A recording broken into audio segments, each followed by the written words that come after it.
We'll just proceed. And Senator Tillis has yielded his position to Senator Blackburn, so she'll take it. Thank you, Mr. Chairman. And Mr. Secretary, thank you for joining us today. I appreciate the comments you've made about the Rural Health Transformation Program. That is something many of us worked on, and we were pleased to push that out of this committee. And I know Dr. Oz is moving forward with implementing that. I appreciate your comments to Senator Warner on the area wage index. He and I have worked on fixing that, and we appreciate your attention.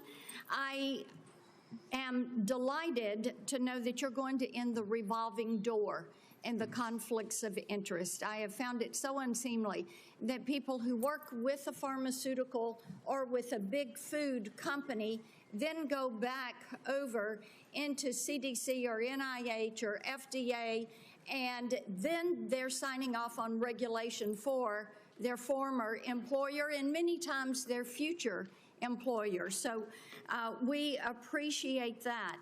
Senator Langford went to you on the PBMs, and as you are aware, my PBM Act that Senator Wyden worked with me on, that made it out of this committee last cycle. And making certain that we keep these rural pharmacies open, making certain that PBMs do not profit above what is their standard service fee, and that they have to disclose all their pricing. That is going to be an imperative. So will you work with us to get that PBM legislation across the finish line and to the President's desk? Yes, Senator, absolutely. Thank you. Interoperability is something that you have announced, a new interoperability framework to better align data sharing principles. And this is important to digital health.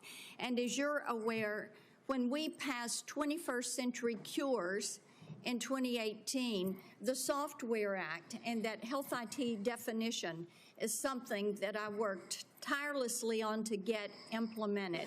So what I want to hear from you is, how does CMS plan to align this new framework with the existing federal framework, and how are we going to be able to move forward with one national policy on interoperability?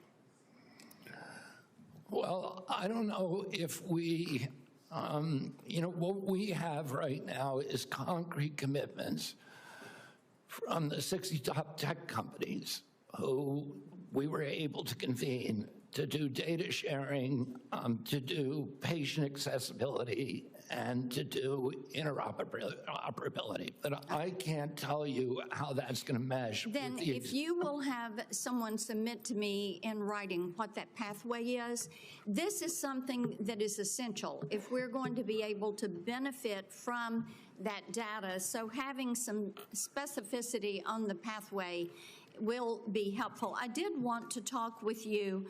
Last time you were here, I talked about the concerns on overprescribing prescription stimulant drugs for children, and there are ways that HHS can work collaboratively with state agencies on this and to actually promote more community-based intervention to combat overprescribing. And we all have seen the harmful side effects, and there's a lot of reporting out there on this, and tremendous concern for grandmamas like me who see children and friends of our grandchildren who suffer with this. So I know your team is working on solutions, so you're going to have your Make Our Children Healthy Again strategy that you're going to release. But talk for a moment, we've got 30 seconds left, talk for a moment on how you can better arm parents